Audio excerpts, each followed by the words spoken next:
Les couples aujourd'hui font ces 10 choses et sont ainsi en train de se dégrader progressivement. Et après quelques mois, le couple est tout simplement irrécupérable. Je vais te présenter les 10 habitudes les plus toxiques des couples de nos jours. Mais avant de me lancer, je vais me présenter. Je suis Évariste Fokoussi, coach émotionnel spécialisé en dynamique relationnelle de couple.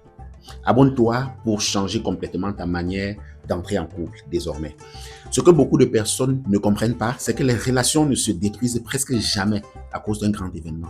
Elles se détruisent à cause de petites habitudes répétées, silencieuses, presque invisibles, mais extrêmement puissantes. Et le pire, c'est que quand tu te rends compte que ça ne va plus, il est souvent déjà trop tard. La première habitude toxique, c'est de banaliser le manque de communication. Au début, vous parlez beaucoup, vous partagez tout. Puis petit à petit, chacun garde pour soi, évite les sujets importants, repousse les discussions. Le silence s'installe, mais pas un silence apaisant, un silence lourd. Et ce silence devient une distance émotionnelle. La deuxième habitude, c'est de répondre avec l'ego et non de répondre avec l'intelligence. Dans un couple, si chaque discussion devient un combat à gagner, alors la relation devient un terrain de guerre.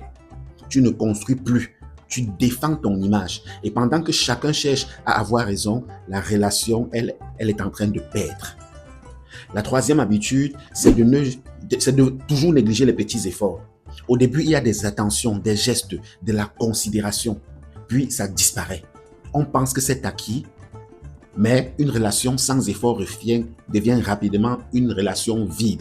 Ce sont les petites choses qui maintiennent les liens, mais pas les grandes déclarations. La quatrième habitude, c'est de s'habituer au manque de respect subtil. Les petites piques, les remarques déguisées, les attitudes froides. Ce n'est jamais anodin. Ce sont des micro-blessures qui s'accumulent. Et à force, l'estime se fissure. La cinquième habitude, c'est de chercher à changer l'autre au lieu de se comprendre soi-même. Beaucoup entrent en relation avec l'idée de transformer leur partenaire. Mais un couple sain, ce n'est pas un projet de modification l'un de l'autre. C'est un espace de compréhension et d'évolution mutuelle. Maintenant, si tu es encore là, écoute bien ce que je vais te dire. La majorité des couples pensent que leur problème vient de l'autre, alors que dans 80%, le vrai problème vient de la manière dont chacun gère ses émotions, ses attentes et sa communication. La sixième habitude toxique, c'est de comparer sa relation aux autres. Les réseaux sociaux, les apparences, les illusions. Tu regardes ailleurs et tu commences à douter de ce que tu as. Mais tu compares ta réalité aux mises en scène des autres. Sache-le. Et ça crée de l'insatisfaction inutile. La septième habitude, c'est de ne plus nourrir l'attirance. L'attirance ne se maintient pas toute seule. Elle se construit, elle se travaille. Quand chacun cesse de faire attention à son énergie, à son attitude, à sa présence, la connexion diminue en ce moment. La huitième attitude, c'est de régler les problèmes à chaud. Quand l'émotion est forte, l'intelligence devient faible. Tu dis des choses que tu ne penses pas vraiment. Tu blesses inutilement. Je dis bien inutilement. Et certaines paroles laissent des traces irréversibles. La neuvième habitude, c'est de tolérer ce qui ne devrait jamais être toléré. Par peur de perdre l'autre, ou alors par attachement, ou bien par dépendance. Tu acceptes ainsi des comportements qui te détruisent. Et en acceptant, tu valides inconsciemment ce qui te fait du mal.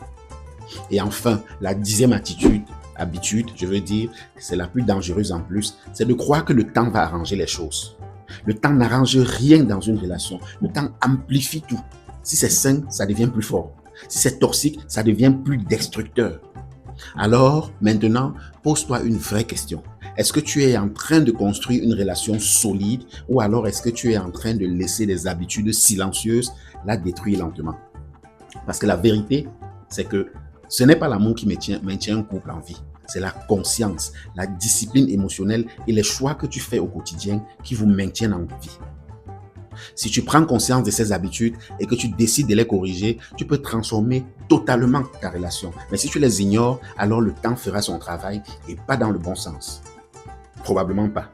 Abonne-toi, partage cette vidéo à quelqu'un qui doit entendre ça et surtout, commence à observer tes comportements dès aujourd'hui. Parce qu'un couple ne se sauve pas quand tout va mal. Il se construit quand tout semble encore aller bien. Retiens une chose et répète cela chaque jour en toi. L'amour ne te détruit pas. Ce qui est en train de te détruire n'est pas de l'amour.